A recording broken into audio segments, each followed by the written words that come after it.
Dimanche 19 novembre, l'Église a célébré la commémoration liturgique de Sainte Marie Alfonsine. La célébration a coïncidé avec la première journée mondiale des pauvres, instituée par le pape François.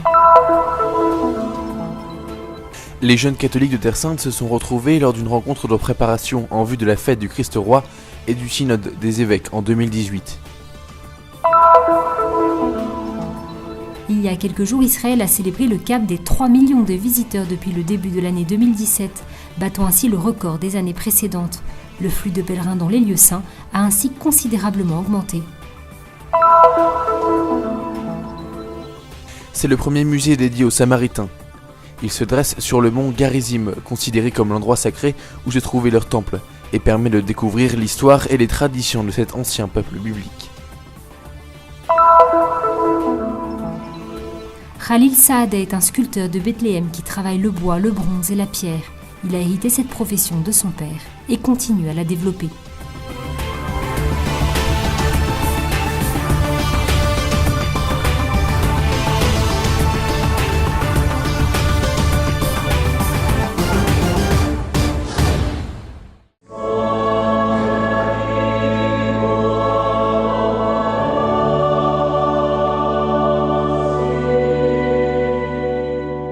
Un jour de fête pour toute l'Église et pour Jérusalem de manière spéciale. En effet, Marie-Alphonsine, fille de cette terre, a été célébrée ce même jour, 19 novembre, jour de sa mémoire liturgique dominicale.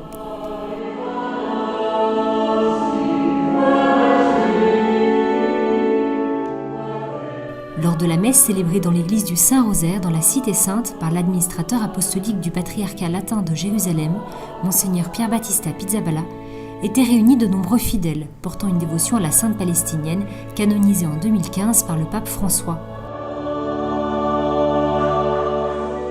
Parmi eux, le père Nerwan, qui il y a 10 ans raconte être né une seconde fois grâce à l'intercession de la Sainte. Mentre stavo andando in Iraq passando un checkpoint e poi tra le mafie che ho trovate lì non lo so. Je me rendais en Irak, lorsqu'arrivé à un checkpoint, je me suis fait agresser par des criminels qui étaient sur le point de me couper la gorge. J'avais avec moi une relique de Sainte Marie Alphonsine. J'ai prié un Notre Père et un Je vous salue Marie et j'ai demandé sans réfléchir « Marie Alphonsine, je ne te connais pas, mais si le Seigneur me permet de vivre, sauve-moi.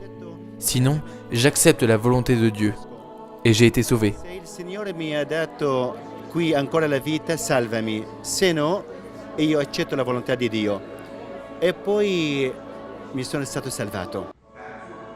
Dans son homélie, le vicaire patriarcal pour Jérusalem et la Palestine, Monseigneur Jacinto Marcuzzo, a parlé des vertus de Marie-Alphonsine, à qui est apparue la Vierge Marie, et a souligné comment la Sainte a toujours observé l'humilité et le silence. L'évêque a appelé l'attention sur la coïncidence de cette fête avec la Journée mondiale des pauvres, instituée cette année par le pape François. C'est une belle coïncidence que cette fête tombe le jour des pauvres, lorsque l'on voit l'exemple de notre sainte palestinienne qui s'est donnée complètement pour son prochain. Sainte Marie-Alphonsine a laissé un héritage inestimable, en particulier aux Arabes, et non pas seulement aux chrétiens qui vivent dans ce pays. Son charisme est toujours bien vivant dans les écoles, les hôpitaux et la propagation de la dévotion au Saint-Rosaire dans plusieurs pays du Moyen-Orient.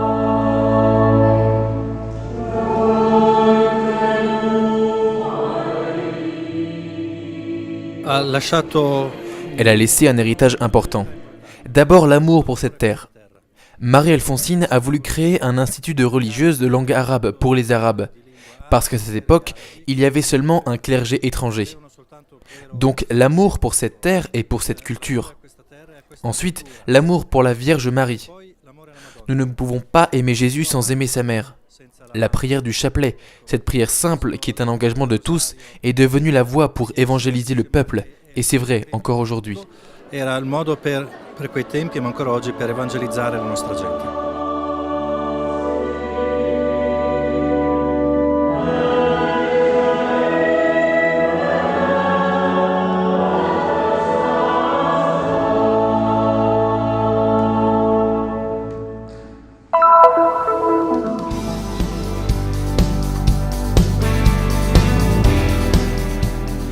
synode des évêques 2018 sera entièrement consacré aux jeunes. À partir du thème « Les jeunes, la foi et le discernement vocationnel », les jeunes de Terre Sainte se sont mis en chemin pour se préparer au synode. Les jeunes sont l'espérance de l'avenir et sont l'Église de demain. Il est donc très important pour eux que la route soit claire et que l'avenir le soit tout aussi. L'Église prépare les jeunes, en particulier pour le prochain synode, pour les aider à distinguer les différentes voix qui se font entendre dans le monde. Nous devons les guider afin qu'ils puissent distinguer les différentes vocations, reconnaître ainsi l'importance de leur appel et le fait que Dieu appelle tout le monde.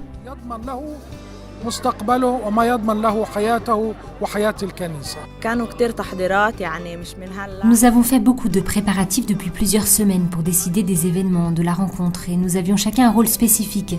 C'est très important de participer. Il y a des questions pour lesquelles nous ne pouvons pas trouver de réponse.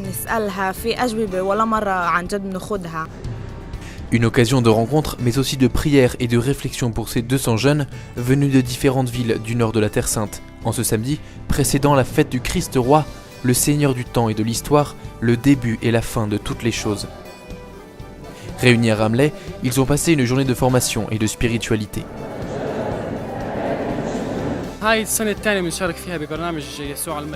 C'est la deuxième année que je participe à la célébration de la fête du Christ roi. Ici, nous entendons parler des différentes vocations par différentes personnes. Nous apprenons à connaître leur mode de vie. Ici, les gens se rencontrent et font connaissance. Nous sommes venus à 25 de Nazareth. C'est très beau de pouvoir s'unir au reste des jeunes de Terre Sainte et de travailler ensemble pour que nous puissions être un seul.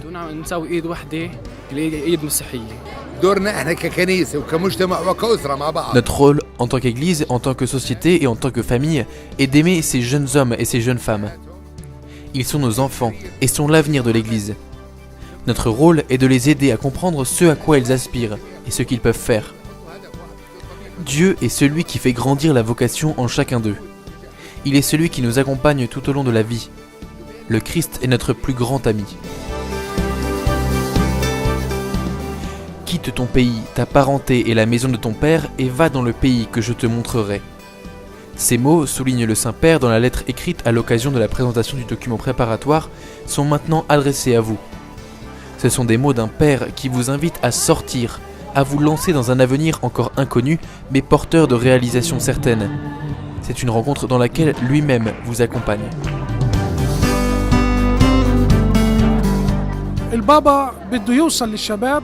Le pape veut envoyer un message aux jeunes. Être un exemple. Ils doivent savoir comment vivre aujourd'hui, comment choisir leur avenir et comment devenir un modèle pour toutes les autres sociétés. Si nous avons des jeunes conscients, nous aurons alors une église vivante qui pourra appeler et s'adresser au cœur de chaque être humain sur Terre.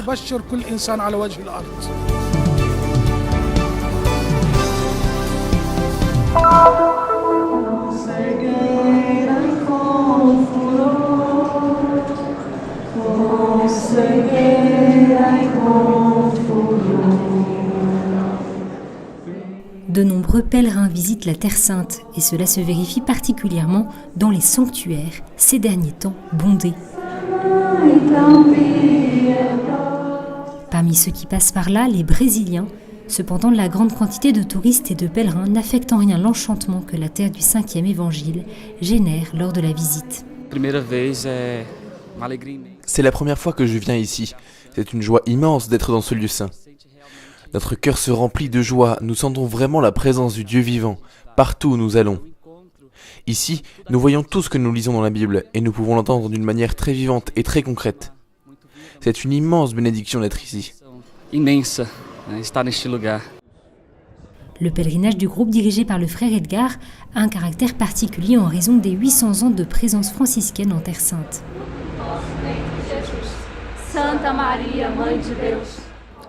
La custodie de Terre Sainte s'est montrée très ouverte à l'accueil de ces jeunes, donnant un coup de main de diverses manières.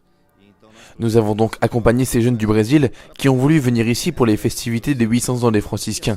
Et ainsi, comme notre Père Saint François a fait face à toutes sortes de sacrifices pour arriver jusqu'ici, ils ont ainsi eu l'opportunité d'être ici et de marcher à nouveau sur le chemin de notre Seigneur.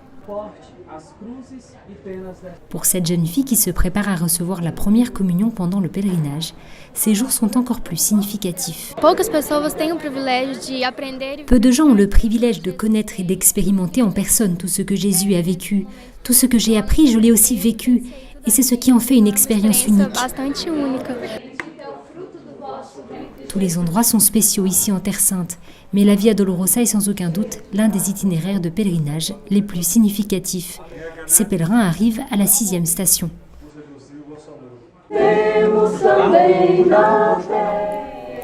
En chantant, en priant et en témoignant publiquement de leur foi, le groupe se promène dans les rues de la vieille ville de Jérusalem.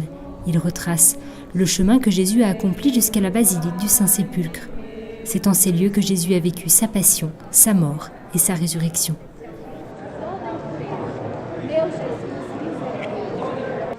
Ce pèlerinage a apporté de grandes grâces dans la vie de ceux qui sont venus, mais aussi de ceux qui sont restés à la maison. Une expérience de la Terre Sainte et du Saint de la Terre, Saint François. Je rentrerai personnellement transformée, mais pas seulement. Notre sentiment est que nous pouvons transmettre à ceux qui sont restés au Brésil non seulement les bénédictions reçues et l'importance de la Terre Sainte, mais aussi la valeur de ce qui nous a conduits jusqu'ici. Jésus, celui qui est au centre de tout.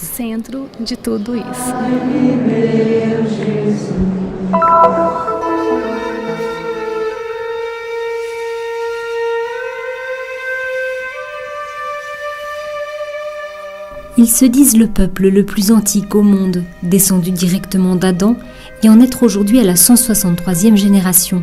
À ce jour, ils représentent moins de 800 personnes, réparties entre Olon, un village près de Tel Aviv, et Naplouse. C'est ici sur le mont Garizim, le lieu saint considéré comme le véritable emplacement du temple et du sacrifice d'Isaac, le lieu de la rencontre entre Adam et Ève, que les Samaritains ont construit il y a 20 ans un musée qui retrace leur expérience millénaire en Terre Sainte. Il s'agit du premier musée au monde consacré à ce peuple. المتحف السامري مش معروفين في العالم. المتحف أصبح عنوان لكل الناس صار عبارة. Les Samaritains ne sont pas célèbres de par le monde. Donc ce musée a vocation à être un centre médiatique pour diffuser des informations sur nous. Au début, j'avais dédié une partie de ma maison à ce musée. Mais après 22 ans, j'ai réalisé qu'un vrai lieu était nécessaire pour que ce musée devienne une destination pour les touristes du monde entier.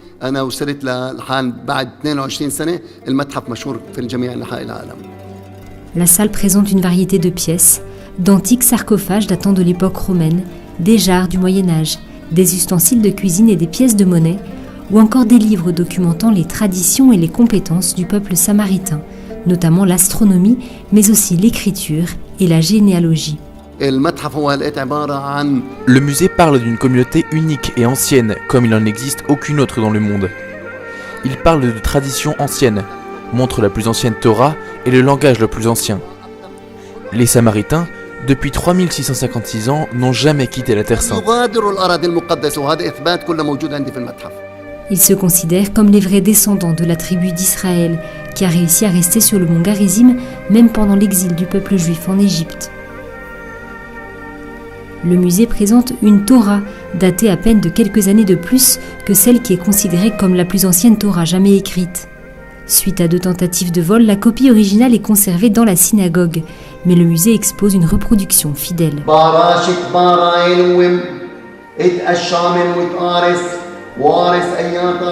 Depuis un pic négatif historique de 147 personnes au début de l'an 900, le peuple samaritain est constamment, même si très légèrement, en hausse. Le musée a également suivi cette tendance et vise à assurer cette croissance. Au départ, le musée n'occupait pas plus d'une pièce, puis il s'est développé sur une superficie de plus de 250 mètres carrés, jusqu'à atteindre désormais 450 mètres carrés. Comme le musée a acquis une renommée locale et internationale, j'ai pensé à en construire un nouveau sur un terrain de 4 hectares que j'ai acheté à côté. Ce projet a reçu l'appui du Koweït pour une somme de 5 millions de dollars. Nous attendons avec impatience l'approbation du ministère palestinien du tourisme.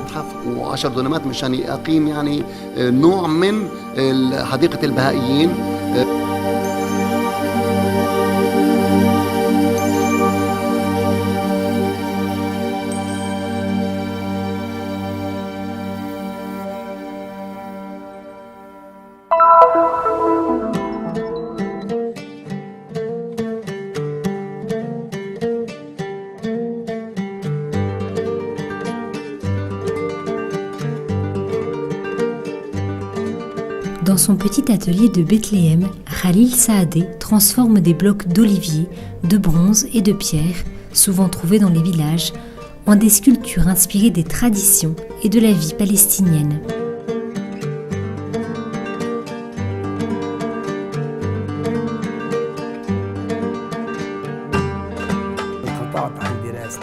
J'ai arrêté mes études et suivi mon père dans l'art, la gravure et la charpenterie.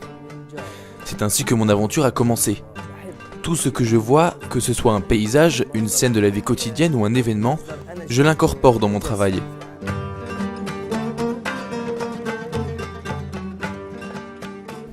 Khalil a choisi de faire de la sculpture son métier, pas seulement parce qu'il s'agit pour lui d'une passion, mais aussi parce qu'il y trouve un moyen de continuer à exprimer sa créativité.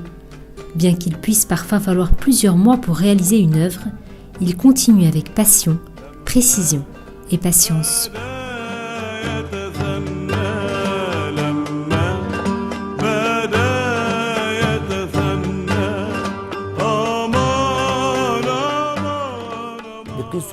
Les nations sont mesurées sur la base de leur civilisation. Comment ? À travers l'art, la musique, les sculptures ou les peintres. C'est la civilisation. Et les qualités requises par cette profession ne sont pas seulement valables pour les artistes, mais aussi pour les pères de famille, les professeurs, les ingénieurs. Pour tous ceux qui veulent être maîtres de leur propre travail et y sacrifier tout leur temps. J'ai beaucoup d'idées dans ma tête. Si la vie et la santé me le permettent, je les réaliserai et je laisserai alors aux générations futures un héritage significatif. Pendant ce temps, je ne m'arrête pas et je continue.